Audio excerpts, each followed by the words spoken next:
ऐसी वीडियो रोज देखने के लिए आप मेरे वीडियो को लाइक करें, इस पे कमेंट करें और अपने दोस्तों के साथ शेयर करें। और हाँ, अगर आप इस चैनल पे नए हैं तो इसे सब्सक्राइब करना ना भूलें। मिस अनिका, क्या मैं जान सकता हूँ कि आपका मिस्टर रोहित मारवा के साथ क्या रिश्ता है? आकाश के मुंह से यह बात निकलते ही अनिका हैरान रह गई। एक ऐसा आदमी जिसे जिंदगी में वह सिर्फ एक बार किसी फॉर्मल मीटिंग में मिली थी, वह इस तरह का सवाल कैसे कर सकता था? वह अनिका की समझ से बाहर था। हालांकि आकाश ने बड़ी ही पोलाइटली यह सवाल पूछा था। सवाल पूछते वक्त आकाश की आवाज में कोई गलत इरादा अनिका ने सेंस नहीं किया था, मगर यह सवाल ही अपने आप में बहुत अजीब था। आकाश गुलेरिया को अनिका की पर्सनल लाइफ से आखिर क्या मतलब हो सकता था? अनिका को यह सवाल बहुत ही अजीब लग रहा था। इसलिए अनिका ने अपनी एक आईब्रो ऊपर चढ़ाते हुए आकाश गुलेरिया को एक तेज लुक दी और कहा, मिस्टर गुलेरिया, मुझे लगता है you should mind your on business better than minding mine. Anika के मन में आकाश गुलेरिया की काफी अच्छी इंप्रेशन पड़ी थी जब वह पहली बार उससे मिली थी, मगर ऐसा सवाल सुनने के बाद अनिका को लगा कि अब आकाश गुलेरिया के साथ उससे सख्ती से बात करनी होगी ताकि आइंदा आकाश गुलेरिया ऐसा कोई सवाल पूछने की हिम्मत ना करे। मगर अनिका के मुंह से यह सब सुनने के बाद भी आकाश रुकने वाला नहीं था। आकाश ने अपने कदम अनिका की ओर बढ़ाए और दबी हुई आवाज में अनिका से कहने लगा, मिस अनिका, मैं बस आपको सिर्फ इतना याद करवाने आया हूँ कि यह मत भूलिएगा मिस्टर मारवा का एक बच्चा भी है। आकाश की बातों से अनिका और ज्यादा हैरान होने लगी थी। अनिका ने अपना एक हाथ हवा में इशारे से उछालते हुए आकाश से कहा, तो आप क्या कहना चाहते हैं? थोड़ी देर खामोश रहने के बाद आकाश ने अनिका से कहा, देखिए, जहाँ तक मुझे पता है मिस्टर रोहित मारवा अपने बच्चे की माँ से शादी करने वाले हैं, और अगर आप उन दोनों के बीच में आई तो यह आप तीनों के लिए अच्छा नहीं होगा। अनिका की हैरानी और ज्यादा बढ़ने लगी। अनिका ने आकाश गुलेरिया से कहा, यह क्या कह रहे हैं आप? रोहित मारवा की बच्चे की माँ के साथ वह शादी करना चाहते हैं? आकाश गुलेरिया ने अनिका को बीच में रोकते हुए कहा, सही सुना आपने, अपने बच्चों को माँ और बाप दोनों के साथ रहना चाहिए। यह कहते हुए आकाश को बहुत तकलीफ हो रही थी, क्योंकि आकाश ने पिंकी को भी इस सिचुएशन से गुजरते हुए देखा था और शायद इसीलिए इतने सालों तक आकाश ने नताशा की गलतियों को नजरअंदाज किया था, ताकि नन्ही सी बच्ची को माँ और बाप दोनों का प्यार मिलता रहे। आकाश गुलेरिया की बातों और उसके चेहरे के एक्सप्रेशन से अचानक ही अनिका के दिमाग में बिजली की तरह बात चमकी। अनिका ने अटकती हुई आवाज में आकाश से पूछा, और मिस्टर आकाश, आप जिस माँ के बारे में बात कर रहे हैं, क्या वह माँ श्रेया है? यह बात सुनकर आकाश के दिल में एक गहरी चोट लगी थी। बहुत ही दर्द के साथ आकाश ने अनिका की बात का जवाब देते हुए कहा, हाँ, आप सही समझ रही हैं। आकाश ने सोचा कि अगर अनिका रोहित के करीब आती है तो श्रेया को बहुत दुख होगा और अपने बच्चे से दूर न रह पाने की वजह से शायद श्रेया किसी बहुत बड़ी इमोशन ट्रॉमा में फंस जाएगी। इसलिए आकाश ने सोचा अगर वह किसी तरह अनिका को कन्विंस कर ले कि रोहित मारवा के साथ रिलेशनशिप में आगे ना बढ़े तो वह श्रेया के लिए अच्छा होगा। थोड़ी देर कुछ सोचने के बाद बिना अनिका से नजरें मिलाए आकाश ने अनिका को एक प्रपोजल दे दिया, मिस अनिका, अगर आप इस रिलेशनशिप में पीछे हट जाएं तो मैं बदले में आपके लिए वह करूंगा जो आप कहेंगे। आपकी कोई भी एक डिमांड मैं बिना किसी सवाल के पूरा करूंगा। It's a gentleman world. निराश और हताश आकाश को देखकर अनिका ने आकाश के कंधे पर हाथ रखकर मुस्कुराते हुए कहा, देखिए मिस्टर आकाश, मुझे लगता है कि आप किसी बहुत बड़ी गलतफहमी का शिकार हैं। श्रेया और रोहित की रिलेशनशिप के बारे में आप जो सोच रहे हैं वह बस आपकी एक सोच है। आकाश अनिका को सब कुछ बता देना चाहता था, मगर उसने अपने आप को रोक लिया, क्योंकि आकाश जानता था कि अगर वह अनिका को अपने और श्रेया के पास्ट के बारे में बता देगा तो हो सकता है अनिका यह बात रोहित मारवा को बता दे और फ्यूचर में रोहित मारवा और श्रेया के बीच में कोई तनाव पैदा हो जाए। इससे पहले कि आकाश और अनिका और ज्यादा बात कर सके, अनिका ने देखा कि लिफ्ट टॉप फ्लोर पर आ चुकी थी। एलिवेटर का दरवाजा खुलते ही अनिका ने आकाश से कहा, सॉरी मिस्टर आकाश, इस वक्त मैं बहुत जल्दी में हूँ, हम फिर कभी बात करेंगे, बाय, टेक केयर। इससे पहले कि आकाश अनिका को रोक पाता, एलिवेटर डोर बंद हो गई। लिफ्ट से नीचे जा रही अनिका मन ही मन यह सोचकर मुस्कुरा रही थी कि शायद इस आकाश गुलेरिया को श्रेया और रोहित को लेकर कोई मिसअंडरस्टैंडिंग हो गई थी। और तो और उसने अनिका को ये भी प्रपोजल दे दी कि अगर वह रोहित के साथ अपनी रिलेशनशिप में आगे ना बढ़े तो वह अनिका के लिए कुछ भी कर सकता था, और यह सब कुछ सिर्फ इसलिए ताकि श्रेया को कोई चोट न पहुंचे। Not bad. ऐसा प्यार करने वाला सबके नसीब में नहीं होता। यह सोचकर अनिका लिफ्ट में बिना किसी वजह मुस्कुराने लगी थी, और लिफ्ट में खड़े बाकी लोग अनिका को देखकर हैरान हो गए थे। तभी अनिका के फोन पर एक मैसेज आया। जब अनिका ने मैसेज खोलकर पढ़ा तो मैसेज में लिखा था कि भले ही आपने मेरी बात नहीं मानी, मगर फिर भी आपने मेरे लिए जो कुछ भी किया है उसके बदले मैं आपके लिए जरूर कुछ करना चाहूंगा। आकाश गुलेरिया का यह मैसेज देखकर अनिका हैरान हो गई। अनिका ने रिप्लाई करते हुए लिखा, मगर क्यों?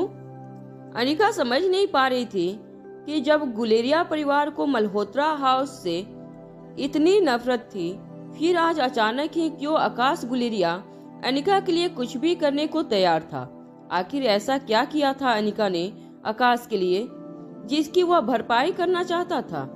तभी आकाश गुलेरिया का रिप्लाई आया, वह इसलिए क्योंकि आपने मेरे ऊपर एक एहसान किया है। अनिका सोच में पड़ गई कि उसने किस तरह का एहसान किया था आकाश के ऊपर।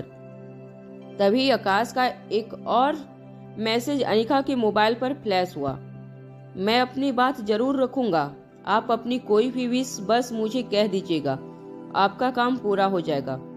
अनिका ने सोचा शायद आकाश गुलेरिया को कोई मेंटल डिसऑर्डर हो गया था और इसीलिए ऐसी बेतुकी बातें कर रहा था।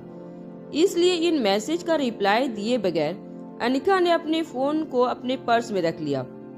आकाश गुलेरिया अपने अंकल करण गुलेरिया के वार्ड में आकर उनके बिस्तर के पास बने सिटिंग एरिया में बैठ गया था। आकाश के ठीक बगल में आकाश का पर्सनल सिक्योरिटी गार्ड खड़ा था। आकाश के सेक्रेटरी ने आकाश और अनिका के बीच हो रही सारी बातें सुनी थी। सेक्रेटरी ने धीमी आवाज में आकाश से पूछा, सर क्या मैं जान सकता हूँ कि मिस अनिका ने आखिर आप पर कौन सा एहसान किया है? आकाश ने बिना हिले अपनी नजरें ऊपर करके पास खड़े सेक्रेटरी को देखा और कहा, मिस अनिका ने करण अंकल की जान बचाई है। यह बात सुनकर सेक्रेटरी हैरान रह गया। सेक्रेटरी जानता था कि करण गुलेरिया का इलाज तो डॉक्टर शालिनी कर रही थी, फिर अचानक ही मिस अनिका बीच में कहां से आ गई? जब सेक्रेटरी ने आकाश से पूछा कि अचानक आप ऐसा क्यों कर रहे हैं, तब आकाश ने फिर से अपनी नजरें अपने अंकल करण गुलेरिया की तरफ घुमा दी। सेक्रेटरी समझ गया था कि अब आकाश गुलेरिया इससे आगे उससे कोई इन्फॉर्मेशन नहीं देना चाहता था। फिर कुछ देर सोचने के बाद आकाश ने सेक्रेटरी से कहा, डॉक्टर अमृता को ढूंढो, उनकी अपॉइंटमेंट ले लो। असिस्टेंट ने हाँ में अपना सर हिलाते हुए आकाश से कहा, सर हमने उनका पता लगाना शुरू कर दिया है, मगर अब तक कुछ पता नहीं चला। हमने कई सारी हॉस्पिटल में भी बात करके रखी है। जिन्हें भी डॉक्टर अमृता के बारे में पता चलेगा उन्हें हम 3 गुना फीस देने के लिए तैयार हैं। मगर हर जगह से हमें एक ही जवाब मिल रहा है कि डॉक्टर अमृता ने जो आखिरी सर्जरी की थी वह रोहित मारवा की दादी की सर्जरी थी। हो सकता है रोहित मारवा बता सके कि डॉक्टर अमृता को कैसे ट्रेस करना है। सेक्रेटरी की बात सुनकर अचानक ही आकाश भड़क उठा। आकाश ने अपनी जगह से उठकर सेक्रेटरी से कहा, क्या तुम्हें लगता है कि जो काम रोहित कर सकता है वह मैं नहीं कर सकता? एक बात करते वक्त आकाश भूल गया था कि वह अपने अंकल करण गुलेरिया के आईसीयू वार्ड में खड़ा था। आकाश की आवाज अचानक ही पूरे आईसीयू रूम में गूंजने लगी थी। तभी करण गुलेरिया के बिस्तर पर एक हल्की सी आवाज आई। जब आकाश ने मुड़कर अपने अंकल को देखा तो करण गुलेरिया करवटें लेते हुए धीरे से अपनी आंखें खोल रहे थे। आकाश जल्दी से करण गुलेरिया के पास गया और उनके सामने खड़े होकर धीमी आवाज में उनसे पूछने लगा, अंकल, आपको कैसा महसूस हो रहा है? करण गुलेरिया ने धीरे से अपनी आंखें खोली और आकाश की ओर देखा। आकाश की आंखों के नीचे गहरे डार्क सर्कल दिखाई दे रहे थे। आकाश उनकी ओर देख रहा था। करण गुलेरिया ने धीमी आवाज में आकाश से कहा, तुम थोड़ा रेस्ट कर लो, तुम्हारी सेहत के लिए इतना स्ट्रेस अच्छा नहीं है। आकाश ने हाँ में अपना सिर हिलाते हुए कहा, आप मेरी फिक्र मत कीजिए अंकल, मैं डॉक्टर अमृता को ढूंढ लूंगा। मैं उन्हें यहाँ लेकर आऊंगा और उन्हीं से आपका इलाज करवा लूंगा। एक लंबी सांस छोड़ते हुए करण गुलेरिया ने कहा, अगर मैं नहीं रहूंगा तो यह सब करने का कोई फायदा ही नहीं होगा। आकाश अपनी मुट्ठी कसते हुए कचकचाते हुए दांतों से कहने लगा, आप ऐसा मत कहिए अंकल, आपको अभी और जीना है कई सालों तक। आपके अलावा मेरा इस दुनिया में कोई नहीं है। वैसे तो अगर ब्लड रिलेशन की बात की जाए तो आकाश गुलेरिया के काफी रिश्तेदार थे, मगर करण गुलेरिया अच्छी तरह समझ रहे थे कि आकाश क्या कहना चाहता था। कमजोर हाथों को करण गुलेरिया ने आकाश की ओर बढ़ाने की कोशिश की, मगर उनके शरीर में इतनी ताकत नहीं थी कि वह सामने खड़े आकाश को छू भी पाते। थोड़ी देर कोशिश करने के बाद जब वह थक गए तो हेवी ब्रीथिंग करते हुए फिर से अपनी आंखें बंद कर ली। अनिका दिल्ली हाईवे पर तेजी से गाड़ी चला रही थी। तभी अनिका ने सोचा कि आज हॉस्पिटल में जो कुछ भी हुआ वह फोन करके श्रेया को बता दे।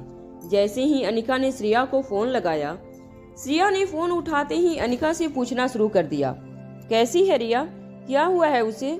ऐसी क्या इमरजेंसी थी जो तुम आधी रात को उसे हॉस्पिटल लेकर जाना पड़ा? और मैं तुम्हें कब से कांटेक्ट करने की कोशिश कर रही हूँ, तुम मेरा फोन क्यों नहीं उठाती?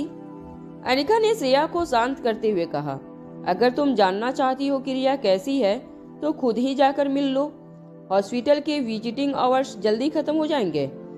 अनिका के मुंह से ऐसी बात सुनकर श्रेया चौंक गई। श्रेया ने अनिका से पूछा, क्या मतलब है तुम्हारा?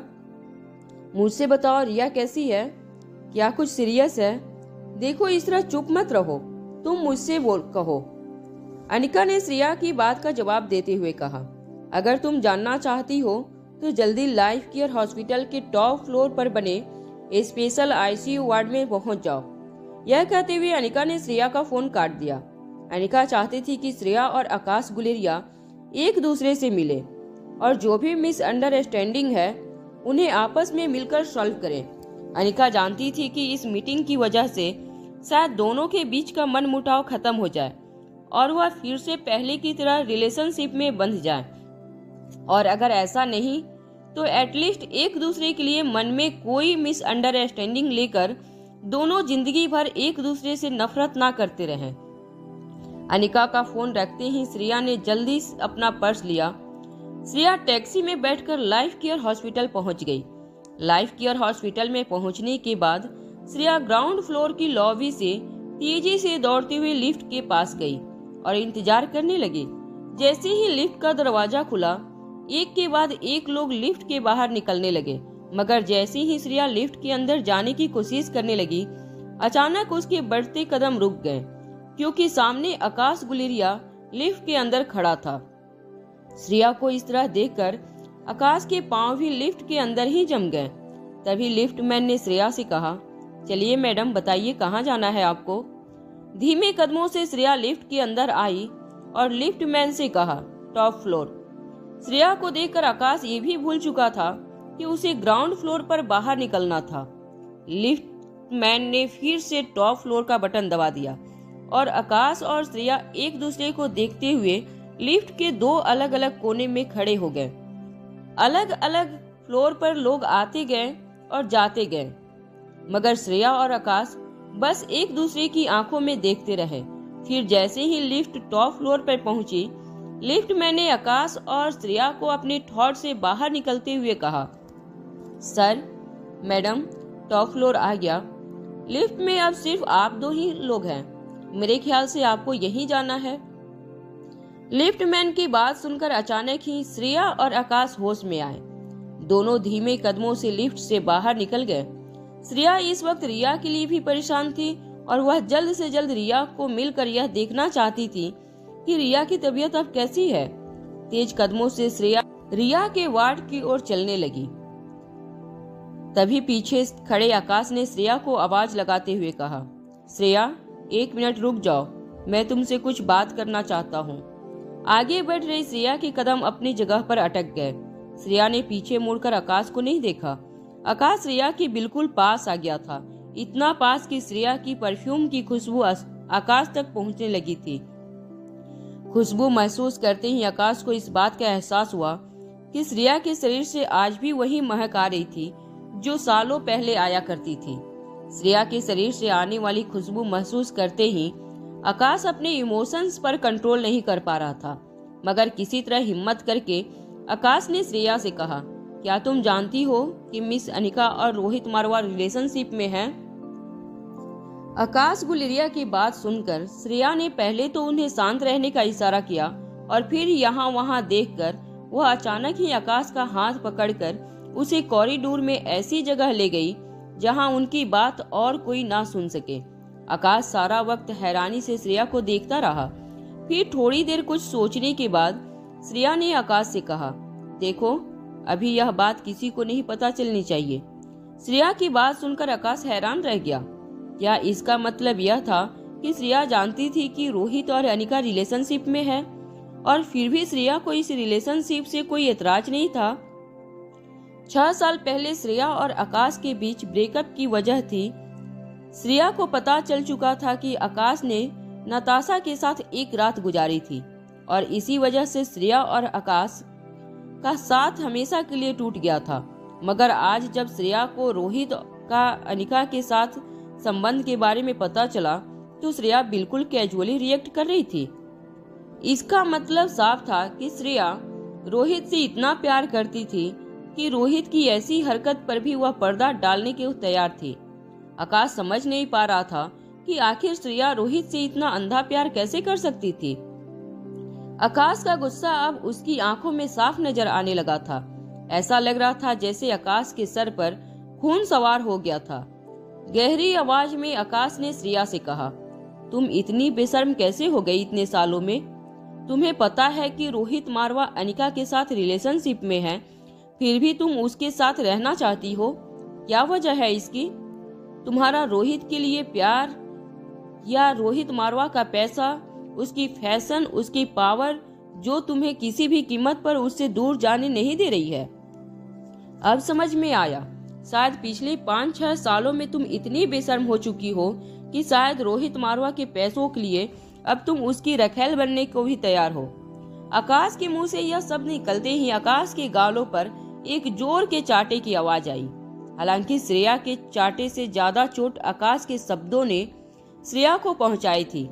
श्रेया एक के बाद एक चाटे आकाश के चेहरे पर बरसाती रही। जब वो मारते मारते थक गई तब श्रेया अपने दोनों हाथ अपने मुंह पर रखकर अपनी सिसकियों को दबाने की कोशिश करने लगी, मगर श्रेया की आंखों से छलकते हुए आंसू उसके इमोशंस चोट का प्रूफ दे रहे थे। श्रेया के लिए ऐसे शब्दों का इस्तेमाल करने के बाद भी आकाश के चेहरे पर बिल्कुल गिल्ट नजर नहीं आ रहा था। इनफैक्ट आकाश की आंखों में सिसकती हुई श्रेया के लिए कोई हमदर्दी नहीं दिखाई दे रही थी। श्रेया फूट फूट कर रोने लगी और अपने घुटनों के बल जमीन पर गिर गई। श्रेया बिल्कुल आकाश के कदमों के पास जाकर बैठकर जोर जोर से रोने लगी। तभी आकाश अपनी गहरी आवाज में श्रेया से कहने लगा, अगर बात पैसों की है तो तुम्हारी रोहित के साथ जो डील हुई है उससे कहीं ज्यादा पैसे देने के लिए मैं तैयार हूँ। वह सिर्फ तुम्हें पैसे देकर खुश रख सकता है। मैं तुम्हें अपना नाम भी देने के लिए तैयार हूँ, तुम्हारे बच्चे को भी एक्सेप्ट करने के लिए तैयार हूँ। अब इससे ज्यादा मैं तुम्हें क्या ऑफर दे सकता हूँ? आकाश की बातें अब धीरे धीरे श्रेया के लिए जहर के समान होने लगी थी। श्रेया समझ नहीं पा रही थी कि श्रेया ने जिसे दिलो जान से इतना प्यार किया था वही आदमी श्रेया के बारे में इतनी गंदी बात सोच कैसे सकता था। जिस आदमी पर उसने अपनी पूरी जिंदगी दांव पर लगा दी थी, आज वही आदमी उसे पैसों से खरीदने की बात कर रहा था। श्रेया को आज आकाश से ज्यादा अपने आप पर घिन होने लगी थी कि उसने ऐसे इंसान के साथ प्यार किया था। रोती हुई श्रेया ने अपने आप को संभालती हुए हिम्मत इकट्ठा की और खड़ी होकर बिना आकाश को देखे श्रेया ने कहा, सोचूंगी मैं तुम्हारी ऑफर के बारे में, मगर मुझे नहीं लगता कि तुम्हारा कोई चांस है, क्योंकि इससे बड़ी ऑफर मुझे रोज मिलती है। अफसोस, अब तक तुम इतने बड़े नहीं हो कि तुम मुझे खरीद सको। यह कहकर श्रेया बिना आकाश को देखे वहां से चली गई। रोती हुई श्रेया धीरे धीरे रिया के वार्ड की ओर बढ़ने लगी। आकाश की कही हुई बातें अब श्रेया के दिलो दिमाग में नासूर की तरह फैलने लगी थी। 6 साल पहले आकाश के साथ ब्रेकअप होने के बाद श्रेया इमोशनली टूटी थी, मगर आज आकाश के इतने गिरे हुए शब्दों ने श्रेया के रिलेशनशिप पर से विश्वास उठा दिया था। जैसे ही श्रेया रिया की आईसीयू वार्ड में दाखिल हुई, उसने देखा नन्ही सी रिया अपने मोबाइल पर गेम खेल रही थी और उसके आसपास खड़ी नर्सेज और बॉडीगार्ड जोर जोर से हंस रहे थे। रिया को इस तरह एनर्जेटिक देखकर श्रेया की फिक्र कम हो गई। श्रेया दौड़कर रिया के पास आई और उसे गले से लगाकर फुट फुट कर रोने लगी। रिया को पता था कि उसकी छोटी मम्मी उससे बहुत प्यार करती थी, मगर रिया इतनी स्मार्ट और इंटेलिजेंट थी कि उसे यह भी पता था कि इस वक्त छोटी मम्मा की आंखों से निकल रहे आंसू रिया की वजह से नहीं थे। जरूर किसी ने छोटी मम्मी को परेशान किया था, जिसकी वजह से वह इतना रो रही थी। रिया ने छोटी मम्मी की आंखों से आंसू पोंछे और उनसे कहा, डोंट वरी छोटी मम्मी, सब कुछ ठीक हो जाएगा। मैं हूं ना। तुम्हें पता है मेरे पापा इतने स्ट्रांग हैं कि उनसे अगर मैं कोई भी चीज कहूं तो वह मेरी डिमांड जरूर पूरी करते हैं। अगर आपको किसी की कंप्लेन करनी हो तो मुझसे कहो, मैं अपने पापा से उसकी कंप्लेन करूंगी और वह अच्छी तरह उन्हें पनिश करेंगे। रिया की ऐसी बातों पर श्रेया ने हल्की सी मुस्कान दी और रिया के माथे पर चूमकर अपने आंसू पोंछते हुए रूम से निकल गई। वहां आकाश गुलेरिया टॉप फ्लोर की बालकनी में खड़ा हुआ अपने आप को कोस रहा था। आकाश यह सोच सोच कर अपने आप पर हैरान हो रहा था कि आखिर जिस लड़की से उसने इतना प्यार किया था, उसके साथ ऐसा बर्ताव वो कैसे कर सकता था। अपने आप को सजा देने के लिए आकाश ने 1-2 बार अपना सर भी दीवार से पटक दिया, मगर आकाश का गिल्ट कम नहीं हो रहा था। वह किसी तरह श्रेया से जाकर माफी मांगना चाहता था, मगर वह समझ नहीं पा रहा था कि वह क्या करे। आकाश ने बाथरूम में जाकर अपना हुलिया ठीक किया। आईने में देखकर अपने बिखरे हुए बालों को फिर से संवार लिया और आकाश आर्यन मारवा के वीवीआईपी वार्ड की ओर बढ़ने लगा। आर्यन के वीवीआईपी वार्ड के बाहर जाकर अचानक ही आकाश के कदम रुक गए। दरवाजा खोलने की आकाश में बिल्कुल हिम्मत नहीं थी, मगर वह किसी भी तरह एक बार फिर से श्रेया से बात करना चाहता था। जब आकाश ने धीरे से दरवाजा खोला तो उसने देखा कि रूम के अंदर रोहित मारवा का बेटा, कुछ नर्स और बॉडीगार्ड के अलावा कोई नहीं था। श्रेया कहीं नजर नहीं आ रही थी। दरवाजे पर खड़े आकाश को देखकर रिया ने अपना हाथ हवा में उछालते हुए कहा, हेलो हैंडसम अंकल, आप यहाँ क्या कर रहे हो? अगर आप यहाँ मेरी छोटी मम्मी को ढूंढने आए हो तो मैं आपसे कोई बात नहीं करना चाहती। रिया जान चुकी थी अगर श्रेया मासी को कोई परेशान कर सकता था तो वह पिंकी के डैड थे। हालांकि रिया अभी छोटी थी, इसलिए वह श्रेया और आकाश की कॉम्प्लिकेटेड रिलेशनशिप को नहीं समझ पा रही थी, मगर वो इतना जरूर जानती थी कि कुछ लोग आपस में कनेक्टेड होते हैं और जो लोग कनेक्टेड होते हैं वही एक दूसरे को हर्ट कर सकते हैं। आकाश निराश होकर दरवाजा बंद करके वापस जा रहा था, तभी अचानक उसे रिया के कहे हुए शब्द याद आए। रिया ने श्रेया को छोटी मम्मी कहकर पुकारा था। इस बात पर तुरंत आकाश के कान चमके और फिर से रिया के वार्ड में आकर उसके पास खड़ा हो गया। आकाश समझ नहीं पा रहा था कि वह रिया से किस तरह बात करे।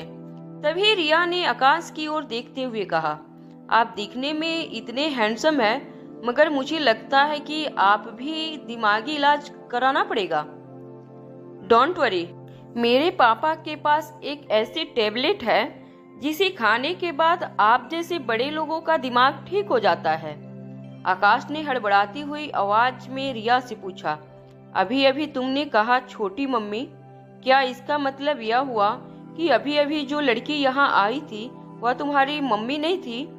अपने सर पर हाथ मारती हुई रिया ने कहा, वह तो मेरी छोटी मम्मी है, लेकिन मुझे मम्मी जितना ही प्यार करती है। रिया की बातों से यह साफ हो गया था कि श्रेया रोहित मारवा के बच्चे की मां नहीं थी। यह जानकर अचानक ही आकाश के आसपास की दुनिया जैसे थम गई थी। आकाश के मन में एक बड़ा बोझ उतर गया था, मगर गिल्ट का इतना बड़ा बोझ उसके सर पे चढ़ गया था कि आकाश को अब सांस लेने में भी तकलीफ हो रही थी। आकाश ने अब तक जो कुछ भी सोचा था वह सब गलत था, मगर फिर भी गुस्से में आकर न जाने आकाश ने श्रेया को क्या कुछ नहीं कहा था। आकाश को देखकर कमरे में मौजूद सारे लोगों को लगा जैसे आकाश को सांप सूंघ गया था। तभी आकाश के पांव पर एक जोर की लात पड़ी। रिया ने आकाश को अपनी पूरी ताकत लगाकर एक जोर की किक मारी थी और कहा, तुमने मेरी छोटी मम्मी को रुलाया है। अब देखो हैंडसम अंकल, मैं मेरे पापा से तुम्हारी कंप्लेन करूंगी और वह तुम्हें अच्छे से पनिश करेंगे। आकाश को खुद से नफरत होने लगी थी। आकाश अपने घुटनों के बल रिया के पास बैठ गया और रिया से कहने लगा, तुम सच कह रही हो बेटा, मैं बहुत बुरा इंसान हूँ, मुझे पनिशमेंट मिलनी ही चाहिए, मगर मैं उसके हाथों से पनिश होना चाहता हूँ जिसका मैंने दिल दुखाया है, और वो है तुम्हारी छोटी मम्मी। मैं उसी से माफी मांगना चाहता हूँ। रिया ने आकाश के कंधे पर हाथ रखकर कहा, हैंडसम अंकल, अगर आपको अपनी गलती रियलाइज हो गई है तो समझ लो आपका आधा काम तो हो गया। अब बस जाकर आप छोटी मम्मी से माफी मांग लो और फिर से दोस्त बन जाओ। नन्हे से रिया के मुंह से इतनी मैच्योर बातें सुनकर आकाश की आंखों से आंसू और चेहरे पर मुस्कान एक साथ आ गए। आकाश ने रिया से पूछा, अच्छा मुझे एक बात बताओ, तुम्हारी छोटी मम्मी को सबसे ज्यादा क्या पसंद है? कुछ देर अपनी उंगली अपने माथे पर टैप करने के बाद रिया ने आकाश से कहा, वैसे तो छोटी मम्मी के पास सब कुछ है, मगर हाँ एक चीज है जो उन्हें बहुत पसंद है। वहाँ अनिका तेजी से ड्राइव करके दिल्ली के आउटस्कर्ट्स पहुंच रही थी। अनिका ने सोचा कि वह श्रेया से फोन पर बात करके पूछ ले कि उसकी आकाश से मुलाकात हुई या नहीं। जैसे ही अनिका ने फोन लगाया, श्रेया की धीमी और दबी हुई आवाज अनिका को सुनाई दी। हाँ अनिका बोलो। अनिका ने अपनी आवाज ऊंची करते हुए श्रेया से कहा, अरे तुम दोनों इतने सालों बाद वापस मिले हो तो कुछ और बात आगे बढ़ी या नहीं? मैंने जानबूझकर तुम्हें हॉस्पिटल जाने को कहा था ताकि तुम उससे मिलो और तुम्हारे बीच में जो भी मिसअंडरस्टैंडिंग है उसे दूर करो। अब जल्दी से बताओ, मिसअंडरस्टैंडिंग दूर हुई या नहीं? बात कुछ आगे बढ़ी या नहीं? जब तक कुछ देर तक सामने से श्रेया की कोई आवाज नहीं आई, तब अनिका ने बीच रास्ते में गाड़ी रोक दी और दोबारा फोन पर बात करने लगी। हेलो हेलो श्रेया, तुम मेरी आवाज सुन सकती हो? हेलो श्रेया। कुछ देर बाद अचानक श्रेया की आवाज आई, हाँ मैं सुन सकती हूँ। श्रेया की आवाज में बहुत दर्द था। ऐसा लग रहा था जैसे श्रेया की आवाज में कोई जान ही नहीं थी। अनिका ने अपनी बात आगे बढ़ाते हुए कहा, अरे तो बताओ भी क्या हुआ वहां पर? तुम दोनों मिले या नहीं? तुम दोनों की बातें आगे बढ़ी या नहीं? तुम कहो तो तुम्हारे रिश्ते की बात लेकर मैं जाऊं उनके घर पे? अनिका की बात सुनकर अचानक ही फोन पर श्रेया की आवाज आई, बकवास बंद करो अनिका, कुछ भी बोले चली जा रही हो। हम दोनों का रिश्ता कभी नहीं हो सकता। भूल जाओ सब। जो बातें मैं भूल चुकी हूँ उन्हें तुम भी भूल जाओ, और यह मत भूलो कि जब से हम दोनों अलग हुए हैं तब से लेकर आज तक नताशा आकाश की लाइफ में मौजूद रही है। वह दोनों साथ ही रहते हैं, उनका बच्चा भी है, और बहुत जल्द वह दोनों शादी करके पति पत्नी कहलाएंगे। जानती हो ना, एक पत्नी की होते हुए भी अगर मैं आकाश के साथ रिलेशनशिप में रहूं तो समाज मुझे क्या कह के बुलाएगा? श्रेया की बातों से अनिका को पता चल चुका था कि मामला वह जितना समझ रही थी उससे कहीं ज्यादा सीरियस है। इसलिए माहौल को लाइट करने के लिए अनिका ने श्रेया से कहा, अगर इतनी सी बात है तो ये काम करते हैं, हम नताशा को रास्ते से हटा देते हैं, क्या कहती हो? ना रहेगा बांस ना बाजेगी बांसुरी। यह कहकर अनिका जोर जोर से हंसने लगी, मगर श्रेया को अनिका की बात में मजाक नहीं नजर आ रहा था। श्रेया ने अपनी दबी हुई आवाज में अनिका से कहा, फिर भी मैं अब कभी भी आकाश के पास वापस नहीं जाना चाहती हूँ। मैं उसे हमेशा हमेशा के लिए भुला देना चाहती हूँ। अनिका को पता चल चुका था कि अब आगे इस टॉपिक पर श्रेया से बात करना अच्छा नहीं होगा। इसलिए अनिका ने श्रेया से कहा, ठीक है तो ये काम करते हैं, आज हम दोनों सहेलियां किसी अच्छे सी रेस्टोरेंट पे जाकर पार्टी करते हैं। आज इतनी शराब पियेंगे कि हम दोनों की जिंदगी के जितने भी दर्द हैं उन्हें हम हमेशा हमेशा के लिए भूल जाएं।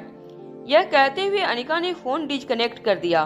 अनिका को शराब बिल्कुल पसंद नहीं थी, मगर अनिका ने सुना था कि जब भी गहरे जख्म मिटाने हो तो दोस्त को थोड़ी सी शराब पिला दो, उसके गम उसके साथ बांटो, ताकि दोस्तों को यह एहसास रहे कि अगर उसे कभी भी जिंदगी में जरूरत पड़े तो वह तुम्हारे पास सहारे के लिए हाथ बढ़ा सके।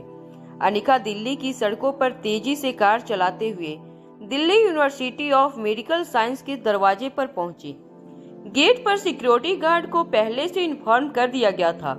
सिक्योरिटी गार्ड अनिका के पास आया और बोला, डॉक्टर सक्सेना ने हमें पहले ही इन्फॉर्म कर दिया था, please go in doctor Amrita. Delhi university की मेडिकल कॉलेज का कैंपस बहुत ही बड़ा था। बहुत सारे प्लेग्राउंड और दूर दूर तक बनाए गए 2 से 3 माले की बिल्डिंग्स। ऐसा लग रहा था जैसे किसी बड़े से जंगल को बीच से काटकर एक बड़ी सी यूनिवर्सिटी बनाई गई थी। लगभग 4 से 5 मिनट तक राइट लेफ्ट मुड़ते मुड़ते अनिका की गाड़ी एक 5 मंजिला इमारत के नीचे खड़ी हुई। कार से निकलते ही अनिका ने अपने मोबाइल में भेजा गया एड्रेस पढ़ा। जब अनिका को कंफर्म हो गया यह वही बिल्डिंग है जहां का एड्रेस उसे मैसेज में भेजा गया था, तब अनिका ने अपना फोन अपने पर्स में डाल लिया। अनिका उस बड़े से बिल्डिंग के ग्राउंड फ्लोर में बने एक छोटे से एंट्रेंस से अंदर दाखिल हुई। अंदर सफेद कोट पहने हुए डॉक्टर आपस में कुछ बात कर रहे थे और उनके बीचों बीच लगभग 55 साल के लंबे कद के एक डॉक्टर बाकी डॉक्टर्स को कॉलेज और यूनिवर्सिटी की गाइडलाइंस समझा रहे थे। बाकी सब डॉक्टर तो खुद भी मिडिल एज के लग रहे थे। वह डॉक्टर सक्सेना को इस तरह सुन रहे थे जैसे अक्सर बच्चे प्रिंसिपल की कैबिन में खड़े होकर प्रिंसिपल की डांट सुनते हैं। इससे यह पता चल रहा था कि सामने खड़ा डॉक्टर कोई रिप्यूटेड डॉक्टर है। दरअसल वह Delhi university of medical science के डीन डॉक्टर सक्सेना थे। Doctor Saxena Delhi university department of neurosurgeon के हेड थे। साथ ही doctor Saxena new Delhi hospital के डीन भी थे। डॉक्टर सक्सेना का नाम न सिर्फ न्यूरोसर्जरी में बल्कि मेडिकल फील्ड में काफी इज्जत से लिया जाता था। डॉक्टर सक्सेना का स्वभाव काफी डिसिप्लिन था और अक्सर उनके जूनियर्स और उनके पेशेंट उनसे काफी डरा करते थे। बाकी डॉक्टर्स को भी हमेशा यह डर लगा रहता है कि अगर उनसे कोई छोटी सी गलती हो गई तो डॉक्टर सक्सेना के गुस्से का उन्हें कभी भी सामना करना पड़ सकता था। डॉक्टर सक्सेना इस वक्त जूनियर और सीनियर डॉक्टर्स को यह बता रहे थे कि किस तरह उन्हें इस पेशेंट के साथ रिलेशन रखने हैं।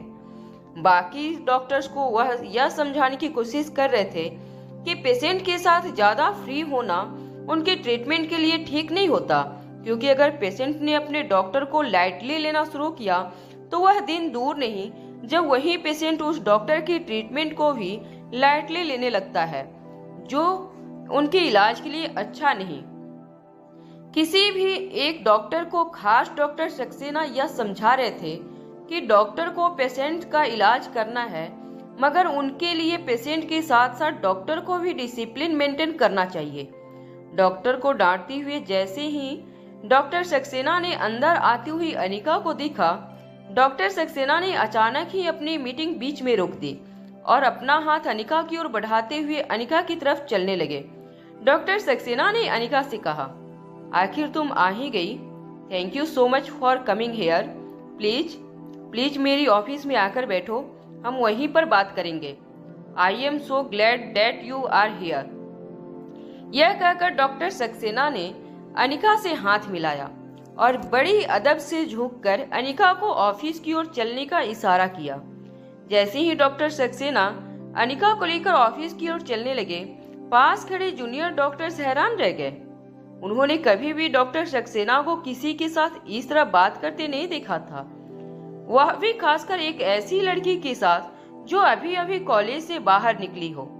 जैसे ही डॉक्टर सक्सेना अनिका को ऑफिस के अंदर दाखिल हुई, डॉक्टर सक्सेना ने पीछे से अपने असिस्टेंट को धीमी आवाज में कहा, जाओ मेरी प्रीमियम कॉफी मेरी गाड़ी से निकालो और एक बहुत ही स्पेशल और स्ट्रॉन्ग कॉफी बनाकर लाओ, अभी के अभी जाओ।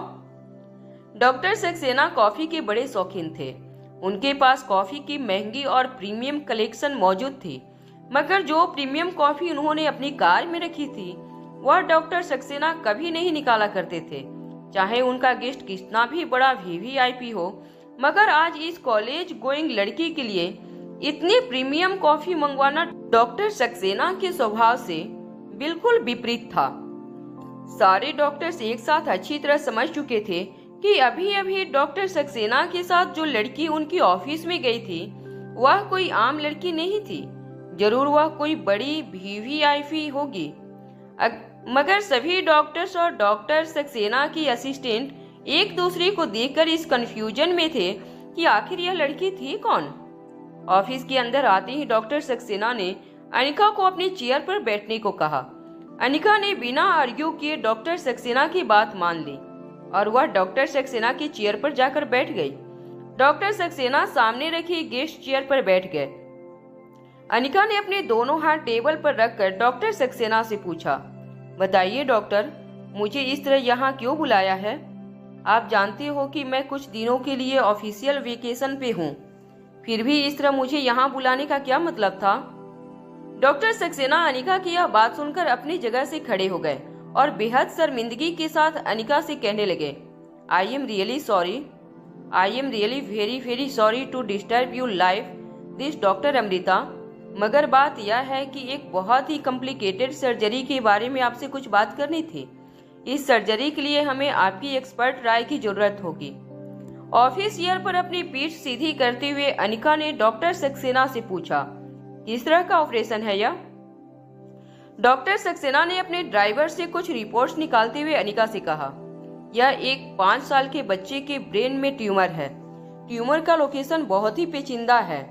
चांसेस बहुत ज्यादा हैं कि ट्यूमर नर्वस सिस्टम को कंटेक्टेड हो। अगर जरा से भी गलती हुई ट्यूमर निकालने में तो यह बच्चे के भविष्य के लिए और उसके मेंटल कंडीशन के लिए बहुत ही ज्यादा खतरनाक हो सकता है। यूँ कहिए कि बच्चा या तो पूरी जिंदगी एक वेजिटेबल बनकर बिस्तर पर पड़ा रहेगा, या फिर अगर बच भी गया तो उसके दिमाग का विकास हमेशा हमेशा के लिए रुक जाएगा।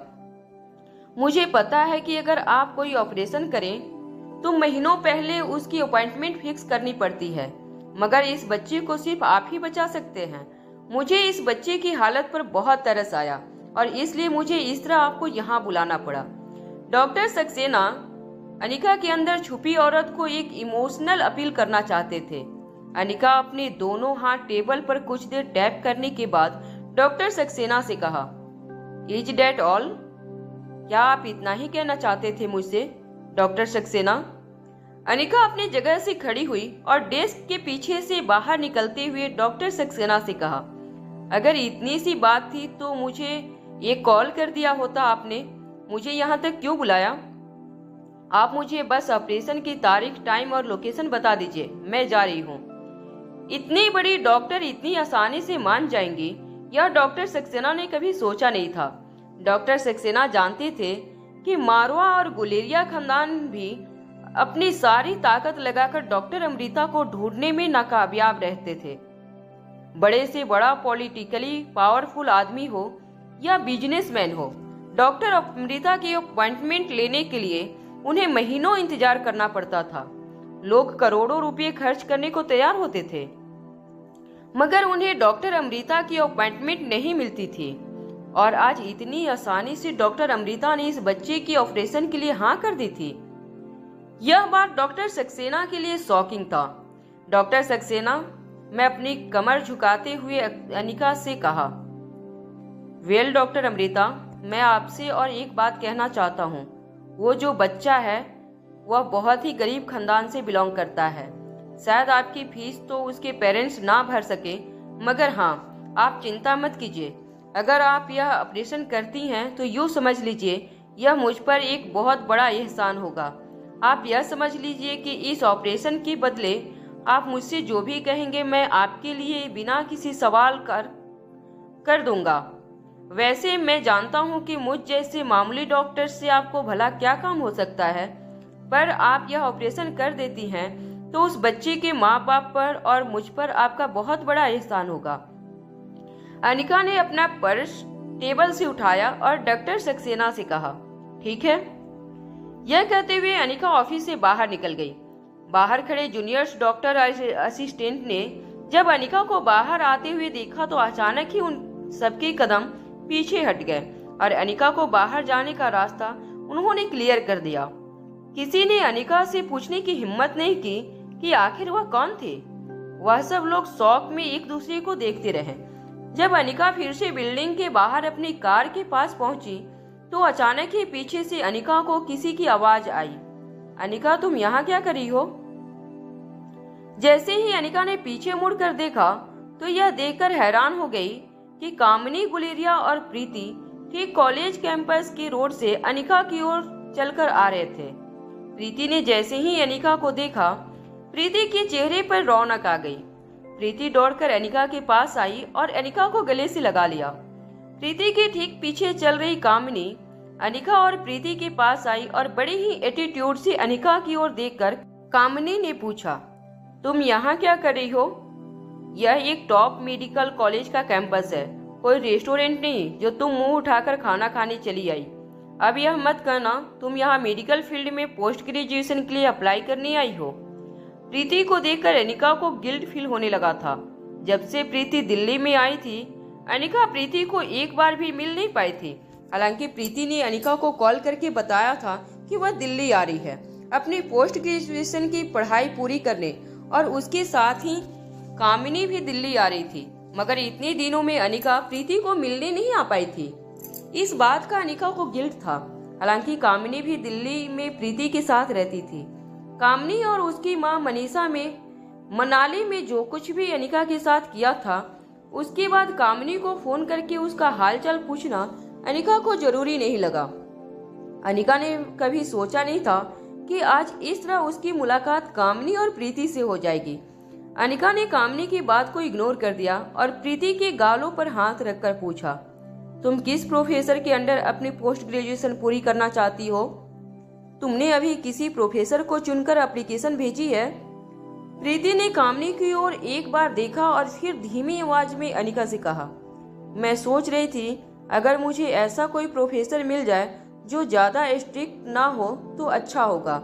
बिना पूछे ही कामिनी ने भी अनिका के सवाल का जवाब दे दिया, मैं इसकी तरह डरपोक नहीं, मैं यहाँ आई हूँ तो कुछ बनने आई हूँ, बड़ा नाम करके आई हूँ और मेरा गोल भी काफी क्लियर है। मैं अपनी पोस्ट ग्रेजुएशन डॉक्टर सक्सेना के अंदर पूरी करना चाहती हूँ। डॉक्टर सक्सेना का नाम सुनने के बाद कामिनी आधी मुस्कुराहट देते हुए अनिका को देखने लगी और फिर कुछ कदम अनिका के पास बढ़ाते हुए अनिका से पूछा, क्या तुमने कभी डॉक्टर सक्सेना का नाम भी सुना है? तुम जानती हो वो सिर्फ 4 से 5 स्टूडेंट एक्सेप्ट करते हैं हर साल। तुम जैसी लड़की जिसने 2 से 4 मेडिकल साइंस की किताबें पढ़ ली हो, वह डॉक्टर सक्सेना के सेट किए पेपर की एग्जाम पास नहीं कर सकती। कामिनी के मुताबिक अनिका ने पहले कभी कॉलेज अटेंड नहीं की थी, मगर वह इतना जानती थी कि जो भी थोड़ी बहुत नॉलेज मेडिसिन की अनिका के पास थी, वह शायद अनिका ने पिछले कुछ सालों में बेंगलुरु में अपनी मासी के यहाँ रहकर पढ़ा था। मगर अभी भी कामिनी एक बात समझ नहीं पा रही थी कि 2 या 4 इनफॉर्मल किताबें पढ़ी हुई लड़की इस तरह पोस्ट ग्रेजुएट के लिए कैसे अप्लाई कर सकती थी? दरअसल कामिनी यह नहीं समझ पा रही थी कि अनिका यहाँ दिल्ली यूनिवर्सिटी की मेडिकल कॉलेज की कैंपस में क्या कर रही थी। अनिका ने कामिनी को पूरी तरह इग्नोर किया और अनिका ने प्रीति की ओर देखते हुए कहा, तुम अभी कहाँ रुकी हो दिल्ली में? प्रीति ने अपनी सॉफ्ट आवाज में जवाब देते हुए कहा, यही सामने की एक हॉस्टल है, रहना खाना पीना सब कुछ वहीं पर है और ज़्यादा महंगा भी नहीं है, तुम मेरी चिंता मत करो दीदी।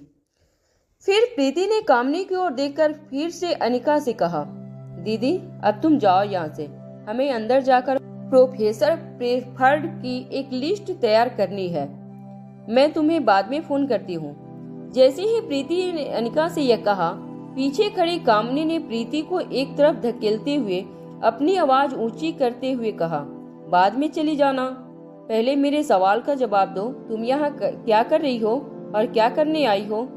अभी भी अनिका ने पूरी तरह से कामिनी की बातों को इग्नोर किया और प्रीति की ओर देखते हुए कहा, ठीक है प्रीति, मैं जा रही हूँ, मगर तुम मुझे फोन कर देना, अगर तुम्हें किसी भी चीज की जरूरत हो दिल्ली में तो बता देना, अगर कुछ पैसे चाहिए तो भी बता देना, बिल्कुल फिक्र मत करना।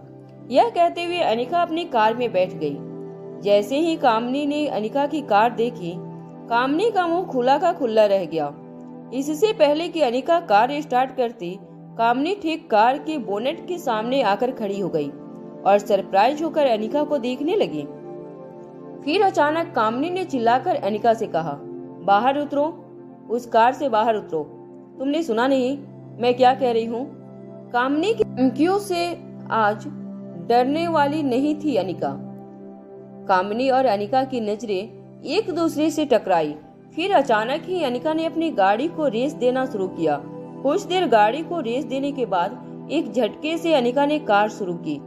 कार को अपनी ओर आती हुई देखकर कामिनी झटके से कार के रास्ते से हट गई, जिसकी वजह से वह जमीन पर गिर गई और अनिका अपनी गाड़ी तेजी से कैंपस रोड पर चलाने लगी। कामिनी प्रीति से कहने लगी, तुमने देखा उसने क्या किया? वह मुझे जान से मार देना चाहती थी, तुमने देखा कि नहीं उसकी आंखों में? अरे ऐसी बहन होने से अच्छा तो मैं अपने घर पर किसी दुश्मन को पाल लेती। कोई अपनी बहन पर इस तरह से गाड़ी चला देता है क्या? और तुम क्या खड़ी खड़ी देख रही हो? तुम क्या समझती हो तुम्हारी दीदी को? वो बहुत ही चालाक और घमंडी औरत है। देखा नहीं तुमने कितना जल्दी है वह मुझसे? वह मुझसे सिर्फ इसलिए मार देना चाहती है क्योंकि वह अब तक जान चुकी होगी कि मेरी सगाई कुणाल डोगरा के साथ हो गई है। अनिका के मनाली से चले जाने के बाद डोगरा खानदान और गौतम गुलेरिया के परिवार में काफी देर तक एक दूसरे के साथ सलाह मशवरा किया और फिर दोनों खानदान इस नतीजे पर पहुंचे कि कुणाल डोगरा और कामिनी गुलेरिया की सगाई कर दी जाए। प्रीति ने अपनी हल्की और दबी आवाज में कामिनी से कहा, अनिका दीदी तो जानती तक नहीं कि आपकी सगाई कुणाल डोगरा से हो चुकी है। मैंने भी उन्हें यह बात नहीं बताई। कामिनी ने लगभग प्रीति पर चिल्लाते हुए उससे कहा, शट अप, चुप हो जाओ तुम। जब देखो तब अपनी दीदी की तरफदारी करती रहती हो। अगर तुम्हें अपनी अनिका दीदी की इतनी पसंद है तो जाकर उनके साथ क्यों नहीं रहती? क्यों चिपकी हुई हो मुझसे? प्रीति ने कुछ देर सोचने के बाद फिर से धीमी आवाज में कामिनी से कहा, ठीक है चली जाऊंगी, बस गौतम मामा ने जो पैसे मुझे दिए हैं वो दे दो। ज्योति बुआ के इलाज में काफी खर्चा हो चुका था। ज्योति बुआ ने प्रीति की पढ़ाई के लिए जो भी सेविंग्स की थी वह सारी सेविंग्स उन्हीं के इलाज में खत्म हो गई थी और इसीलिए प्रीति की पढ़ाई के लिए ज्योति बुआ ने कुछ पैसे अपने भाई गौतम गुलेरिया से उधार मांगे थे। गौतम गुलेरिया ने वह पैसे प्रीति को नहीं दिए, बल्कि वह सारे पैसे गौतम गुलेरिया ने कामिनी के अकाउंट में ट्रांसफर कर दिए थे, क्योंकि कामिनी ने गौतम गुलेरिया से कहा था कि प्रीति अभी बहुत ही नादान और भोली है। अगर पैसे डायरेक्टली उसे दिए गए तो हो सकता है कि कोई प्रीति की नादानी का फायदा उठाकर उसके पास से पैसे उड़ा ले जाए। आज जब कामिनी ने प्रीति के मुंह से यह बात सुनी तो अचानक ही कामिनी का गुस्सा बिल्कुल शांत हो गया। कामिनी ने अपने दोनों हाथ फोल्ड करके अपनी एक आईब्रो ऊपर करके इतराते हुए प्रीति से कहा, अच्छा तो भीख में मांगे हुए पैसे तुम अब मुझसे वसूलने की बात करोगी? देखो तुमने पैसे उधार मांगे थे मेरे पापा से और मेरे पापा ने वह पैसे मुझे दिए हैं। इसका मतलब यह हुआ कि तुम मुझसे पैसे उधार मांग रही हो, और उधार मांगने वाले कभी इतनी अकड़ से पैसे नहीं मांगा करते। आई होप तुम जानती हो कि पैसे उधार मांगना और भीख मांगना दोनों एक ही बराबर है, और भीख मांगने का यह तरीका नहीं है जिस तरह अभी अभी तुमने मुझसे पैसे मांगे। कामनी के ये शब्द प्रीति के लिए बर्दाश्त से बाहर हो गए थे। प्रीति का सर शर्म से झुक गया था और आंखों से आंसू बहने लगे थे। तभी रास्ते के टायर मार्क्स देखती हुई कामनी ने कहा, इतनी आलीशान गाड़ी में घूम रही है। मुझे लगता है यह मल्होत्रा परिवार ने अपनी खोई हुई भांजी को कुछ ज्यादा ही सर पर चढ़ा दिया है। क्या तुम्हें लगता है कि मल्होत्रा परिवार ने ही अनिका को यहाँ भेजा होगा ताकि वह मेडिकल प्रोफेशनल की कोई डिग्री हासिल कर ले और उनका बिजनेस आगे बढ़ाए? यह ख्याल मन में आते ही कामनी ने अपनी जेब से अपना फोन निकाला और अपने पापा गौतम गुलेरिया को मनाली में फोन लगा दिया। जैसे ही गौतम गुलेरिया ने फोन उठाया, कामनी ने कहा, पापा, मुझे लगता है किसी तरह अनिका डॉक्टर सक्सेना को अच्छी तरह से जानती है। क्या आप अनिका को किसी तरह मना सकते हो कि डॉक्टर सक्सेना मुझे अपनी स्टूडेंट एक्सेप्ट कर ले? कुछ देर फोन पर खामोश रहने के बाद गौतम गुलेरिया ने कामनी से कहा, ठीक है, मैं कुछ करता हूँ। जैसे ही अनिका अपने घर पहुँचने वाली थी, अनिका का फोन उसके पास से वाइब्रेट होने लगा। जब अनिका ने फोन पर्स से निकालकर स्क्रीन पर देखा तो स्क्रीन पर एक अनरजिस्टर्ड नंबर फ्लैश हो रहा था। अनिका ने सोचा कि शायद यह कोई स्पैम कॉल होगा। अनिका कॉल रिजेक्ट करने जा रही थी, मगर गलती से अनिका ने कॉल एक्सेप्ट कर लिया। इससे पहले कि अनिका दोबारा कॉल डिस्कनेक्ट करती, गौतम गुलेरिया की आवाज स्पीकर पर सुनाई देने लगी। गौतम गुलेरिया बड़ी नरम आवाज में अनिका से कहने लगे, अनिका बेटा, मैं तुम्हारा पापा बोल रहा हूँ। वह पापा जिसने तुम्हें पाल पोस कर बड़ा किया है, वह बाप जिसे बुढ़ापे में सहारा देना तुम्हारा फर्ज है। तुम्हारी माँ की कंपनी के प्रॉफिट पर हमारे बीच में जो भी आर्गुमेंट हुई थी, उन बातों को कुछ देर के लिए भूल जाते हैं। बस तुम मेरे लिए एक छोटा सा काम कर दो। अपने मामा किशन मल्होत्रा से कहकर अपनी छोटी बहन के लिए डॉक्टर सक्सेना से बात करो।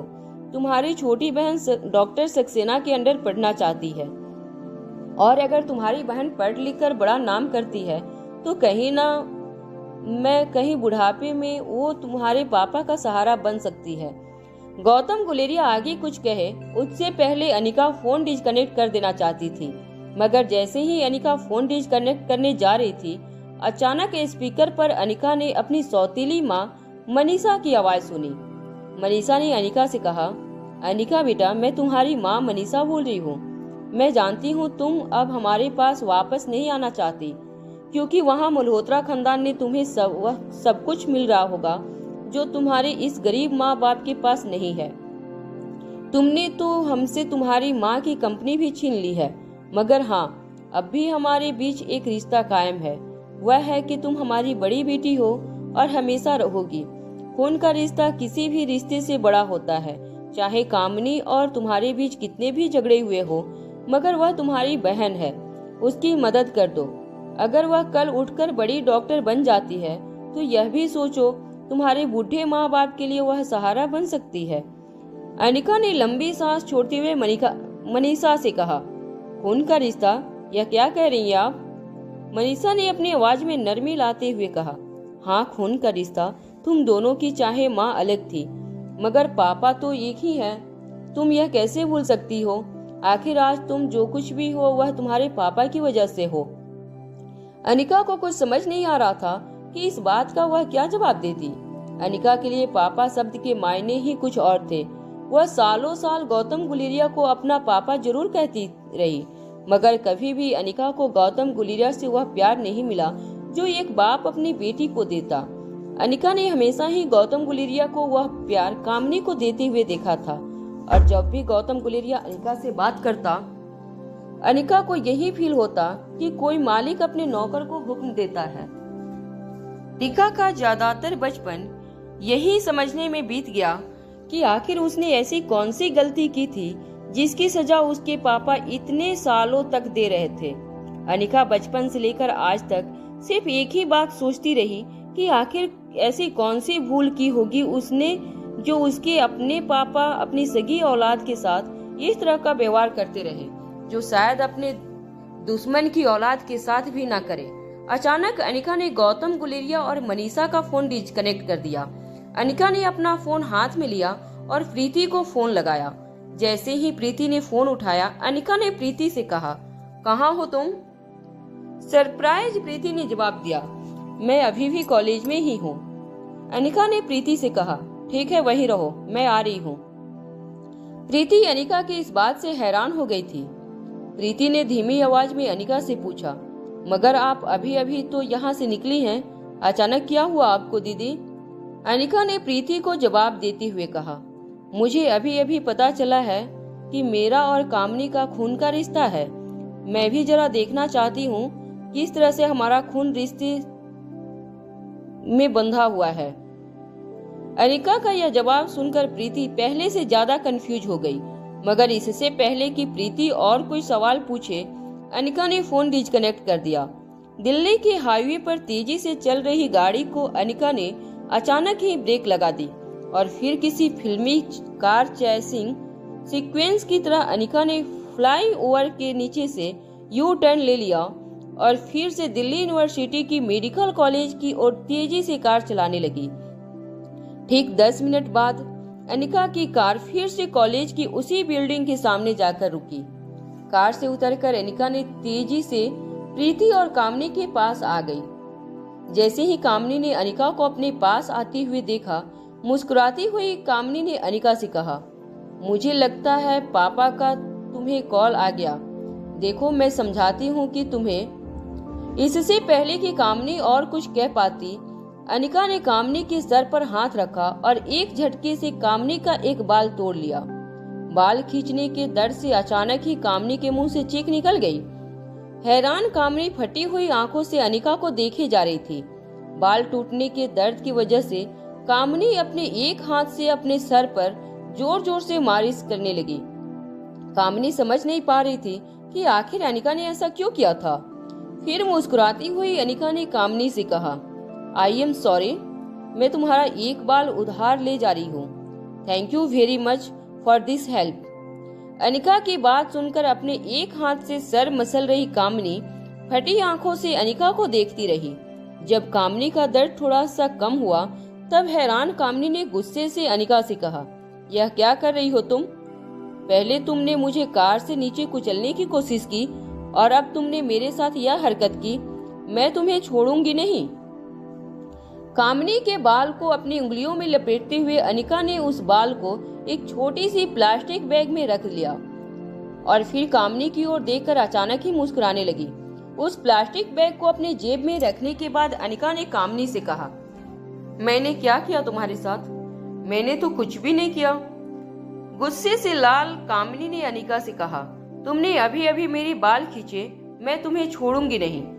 अनिका धीरे से चलकर बिल्कुल कामनी के पास आकर खड़ी हो गई। अनिका की आंखों की चमक देखकर कामनी खुद ब खुद अपने कदम पीछे लेने लगी। अनिका ने कामनी की आंखों में आंखें डालकर कहा, क्या कर लोगी तुम?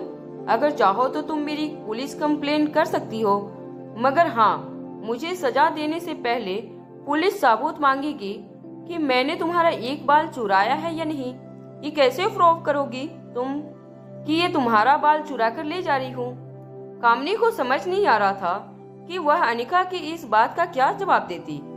बचपन में जब भी कामनी और अनिका की फाइट होती, तब छोटी होने के बावजूद कामनी अनिका को ओवर पावर आसानी से कर देती थी, मगर जब से अनिका बेंगलुरु से वापस आई थी, तब से कामनी को पता था कि अनिका के हाथों में अजब की शक्ति आ गई थी और इस बात का प्रूफ अनिका ने पहले कामनी को दे दिया था। इसलिए बिना अनिका से झगड़ा आगे बढ़ाए कामनी ने अनिका से कहा, मैं तुम्हारी कंप्लेन पापा से करूंगी। यह बात समझना कि मैं तुम्हें इतनी आसानी से जाने नहीं दूंगी। कामनी जोर जोर से बोले जा रही थी, मगर अनिका फिर से पहले की तरह कामनी को इग्नोर करके वापस अपनी कार की ओर चलने लगी। पीछे खड़ी कामनी जोर जोर से चिल्लाने लगी, अब कहाँ भागकर जा रही हो? तुम्हें पापा ने कहा था कि डॉक्टर सक्सेना से मेरी पोस्ट ग्रेजुएशन एप्लीकेशन के बारे में सिफारिश करो। क्या तुमने सुना नहीं? उन्होंने क्या कहा था? मगर फिर से अनिका ने बिना कामनी की किसी बात को रिएक्ट करते हुए अपनी गाड़ी में बैठ गई। इस बार जब अनिका ने गाड़ी चलाना शुरू किया तब कामनी की हिम्मत नहीं हुई कि वह अनिका की गाड़ी के सामने आकर उसे रोकने की कोशिश करे। तेजी से कैंपस से बाहर जा रही कार को देखते हुए कामनी ने जोर से अपना पांव जमीन पर पटक दिया। कामनी को डॉक्टर सक्सेना से मिलने हेड ऑफिस की बिल्डिंग के अंदर जाना था, मगर अनिका की इस हरकत की वजह से कामनी का मूड अब बहुत खराब हो गया था। गुस्से से लाल आंखें बड़ी करते हुए कामनी ने प्रीति की ओर देखा और अचानक ही प्रीति पर चिल्लाने लगी। तुम यहाँ खड़ी खड़ी क्या कर रही थी? तुम अपनी दीदी को रोक नहीं सकती थी? देखा नहीं किस तरह दिन दहाड़े वह मेरा बाल चुरा कर निकल गई और तुम चुपचाप खड़ी खड़ी सब कुछ देखती रही। कामनी की ऐसी बातें प्रीति को थोड़ी फन्नी जरूर लग रही थी, मगर प्रीति ने अपनी हंसी कंट्रोल कर ली क्योंकि वह जानती थी कि उसकी मुस्कुराहट देखकर कामनी को और गुस्सा आ जाता। कामनी ने अपना सर मसलते हुए प्रीति से कहा, अब यहाँ खड़ी खड़ी मुझे घूर क्या रही हो? चलो, आज तुम्हारी दीदी ने पहले ही पनौती लगा दी है। आज डॉक्टर सक्सेना को मिलने का कोई फायदा नहीं। जिस तरह बिल्ली के रास्ता काटने पर कोई भी शुभ काम नहीं किया जाता, उस तरह तुम्हारी दीदी का चेहरा देखकर लेने पर भी कोई शुभ काम नहीं किया जा सकता। चलो अब यहाँ से। जैसे ही कामनी और प्रीति हेड ऑफिस की बिल्डिंग के नीचे से वापस जाने लगे, तभी बिल्डिंग के गेट पर से किसी ने उन्हें आवाज लगाई, अरे सुनो लड़कियों, जरा रुक जाओ। तुम दोनों थर्ड फ्लोर पर डीन की केबिन में चली जाओ। डॉक्टर सक्सेना ने तुम्हें बुलाया है। डॉक्टर सक्सेना अनिका को कैंपस में खड़ी दो लड़कियों के साथ बात करते हुए देखकर चौंक गए थे। इसलिए जब डॉक्टर सक्सेना ने अपने केबिन के विंडो से कामनी और प्रीति को अनिका यानी कि डॉक्टर अमृता के साथ बात करते हुए देखा, तो अपने असिस्टेंट को नीचे भिजवाकर कामनी और प्रीति को डॉक्टर सक्सेना ने अपने केबिन में बुलाया था। डॉक्टर अमृता ने उस बच्चे की ऑपरेशन के लिए बिना पैसे की सर्जरी की रिक्वेस्ट को मान लिया था। किसी भी तरह डॉक्टर सक्सेना डॉक्टर अमृता के किए गए इस एहसान का बदला चुकाना चाहते थे।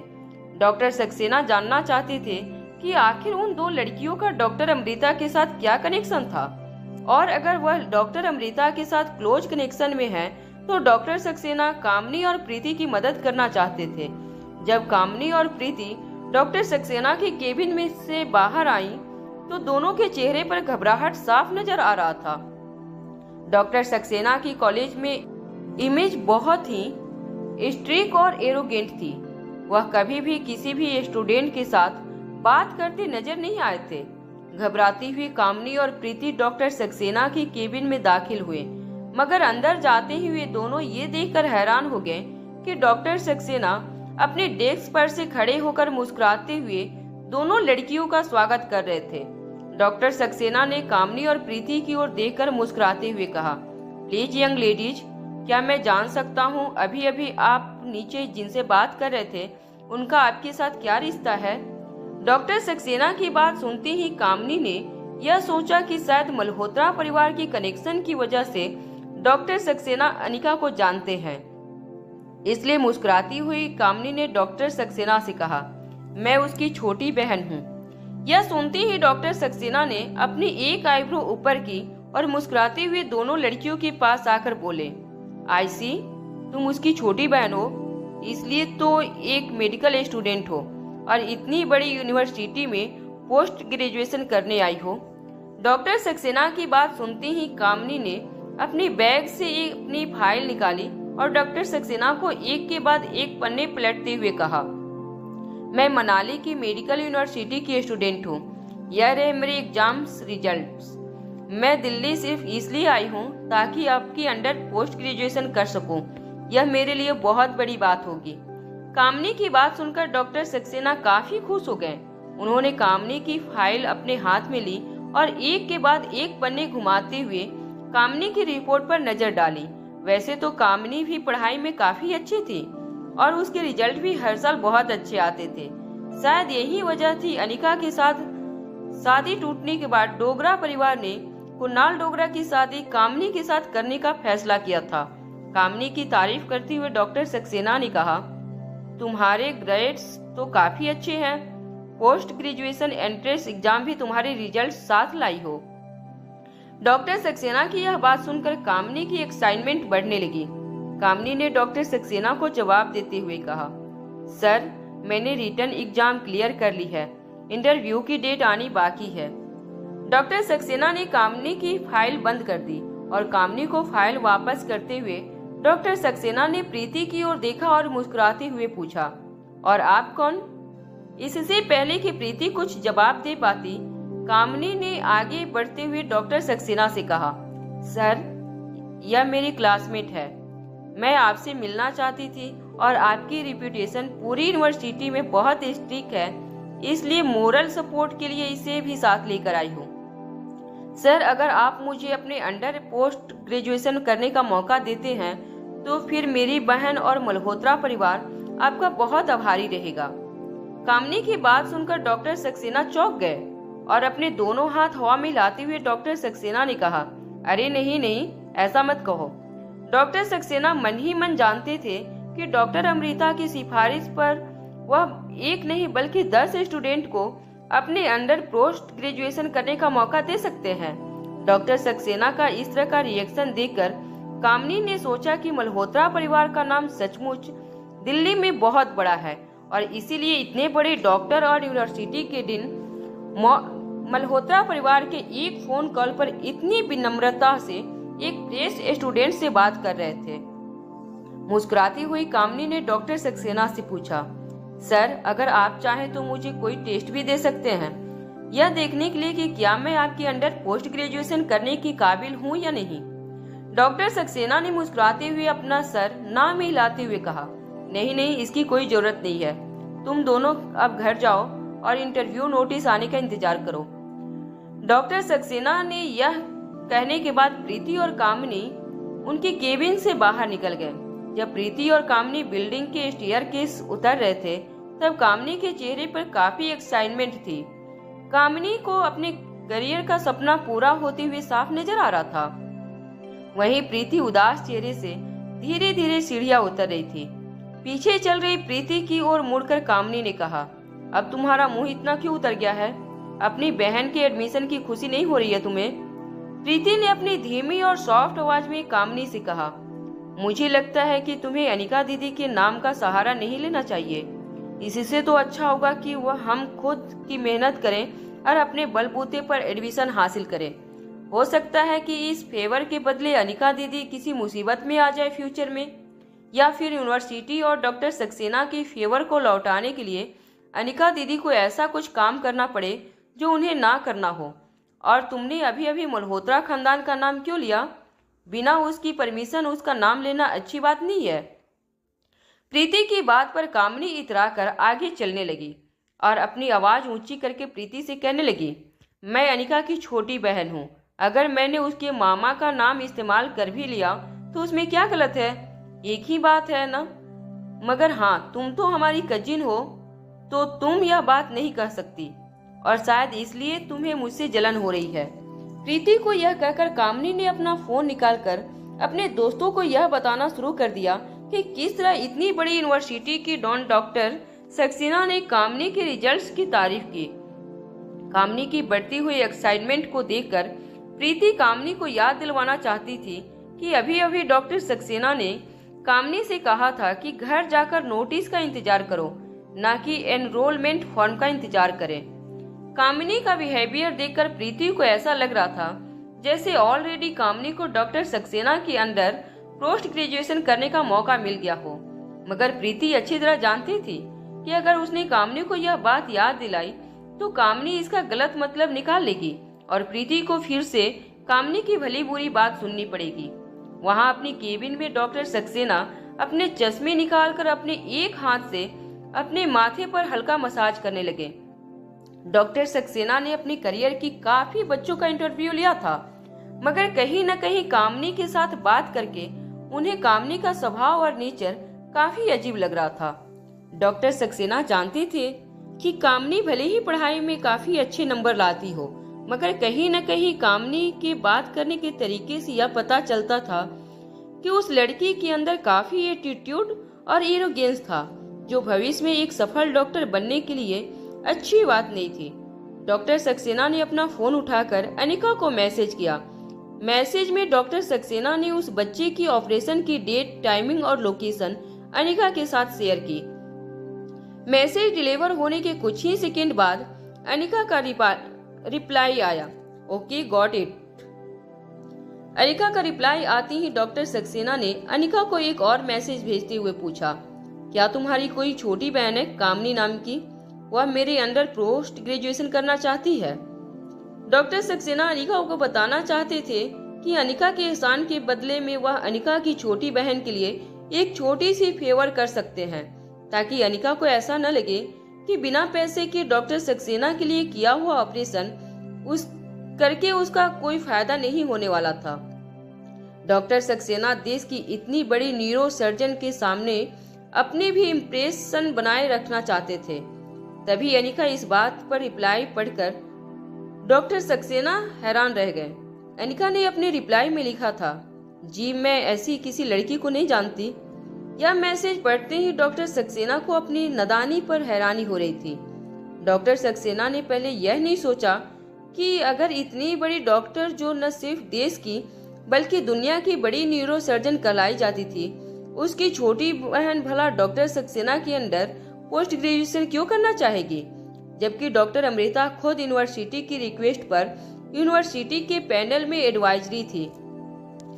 जब से दिल्ली यूनिवर्सिटी के स्टूडेंट में यह बात फैली थी कि कई सारे बच्चों ने डॉक्टर अमृता के अंडर पोस्ट ग्रेजुएशन करने की एप्लीकेशन भेजी थी, मगर क्योंकि डॉक्टर अमृता काफी बिजी रहती थी, इसलिए आज तक डॉक्टर अमृता ने किसी बच्चे की एप्लीकेशन मंजूर नहीं की थी। डॉक्टर सक्सेना ने यह भी सोचा कि अगर डॉक्टर अमृता चाहती कि उनकी छोटी बहन डॉक्टर सक्सेना के अंदर पोस्ट ग्रेजुएशन करे, तो वह अपनी छोटी बहन को अपने साथ जरूर ले आते। जब डॉक्टर सक्सेना ने अनिका को इन दो लड़कियों के साथ बात करते हुए देखा, तो एक पल के लिए डॉक्टर सक्सेना ने सोचा कि शायद यह दोनों लड़कियां डॉक्टर अमृता के रिलेशन में होंगे और इसीलिए यह सारी मिसअंडरस्टैंडिंग खड़ी हुई। डॉक्टर सक्सेना को एक बात की राहत जरूर हुई कि अच्छा हुआ उन्होंने डॉक्टर अनिका से पूछ लिया और इस बात का खुलासा हुआ। और इसीलिए कहा जाता है कि किसी के लिए अच्छा भी करना हो तो उसे बिना पूछे कभी नहीं करना चाहिए, क्योंकि हमें यह पता होना चाहिए कि हम जो करने जा रहे हैं वह उस इंसान को सच में चाहिए भी या नहीं। उधर कामिनी के सर से निकलता हुआ बाल और अपने बालों का सैंपल अनिका ने कुरियर करके बेंगलुरु भेज दिया था और साथ ही अपनी असिस्टेंट राजलक्ष्मी को फोन करके बताया कि वह जल्द से जल्द भेजे गए बालों को सैंपल का डीएनए टेस्ट करवाए और जल्द से जल्द पता लगाएं कि यह दोनों सैंपल मैच करते हैं या नहीं। राजलक्ष्मी ने हैरान होकर अनिका से पूछा, डीएनए टेस्ट? यह क्या कर रही हो तुम? और अगर तुम्हें डीएनए टेस्ट करवाना ही था तो यह सैंपल तुम बेंगलुरु क्यों भिजवा रही हो? क्या वहाँ दिल्ली में कोई डीएनए टेस्टिंग लैब नहीं है? यह कहते हुए राजलक्ष्मी अनिका से बात करते हुए हंसने लगी।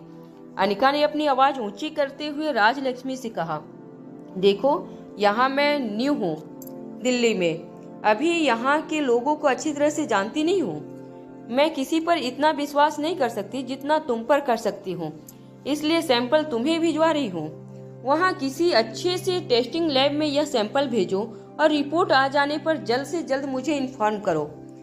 हालांकि राजलक्ष्मी अनिका की बातों पर अभी भी हैरान थी, मगर अपनी बॉस का कहा मानते हुए राजलक्ष्मी ने अनिका से कहा, ठीक है, जैसे ही मुझे सैंपल मिलते हैं मैं उन्हें लैब में भिजवा दूंगी और रिपोर्ट्स आते ही तुम्हें खबर कर दूंगी। फोन रखने से पहले राजलक्ष्मी ने अनिका से पूछा, क्या मैं तुम्हारी एक दोस्त होने के नाते यह पूछ सकती हूँ कि क्या हुआ, तुम्हें कोई खतरा तो नहीं है ना? कुछ देर फोन पर साइलेंट रहने के बाद अनिका ने राजलक्ष्मी से कहा, नहीं, तुम मेरी चिंता मत करो, बस रिपोर्ट आने पर जल्द से जल्द मुझे खबर कर देना। यह कहते हुए अनिका ने राजलक्ष्मी का फोन डिस्कनेक्ट कर दिया। आज अनिका को अपनी माँ की कही हुई बात फिर से याद आने लगी। अनिका की माँ स्वाति ने अपनी लास्ट रिकॉर्डिंग में कहा था, अपनी आइडेंटिटी को हमेशा डाउन टू अर्थ रखना, लोगों की नजर तुम पर नहीं पड़नी चाहिए वरना तुम्हें खतरा हो सकता है। अनिका आज भी नहीं जानती थी कि क्यों स्वाति ने उन्हें यह मैसेज दिया था, मगर वो इतना जरूर जानती थी कि वह खतरा अनिका के आसपास ही था और कभी भी अनिका के सामने आ सकता था। इसलिए हर कदम पर अनिका को अलर्ट रहना बहुत जरूरी था। कुरियर भेजने के बाद अनिका आर्यन को लेने स्कूल की ओर ड्राइव करने चली गई। यह वीडियो आपको कैसी लगी प्लीज कमेंट करके जरूर बतलाएं। आपके एक कमेंट से आगे वीडियो बनाने के लिए मुझे मोटिवेशन मिलता है।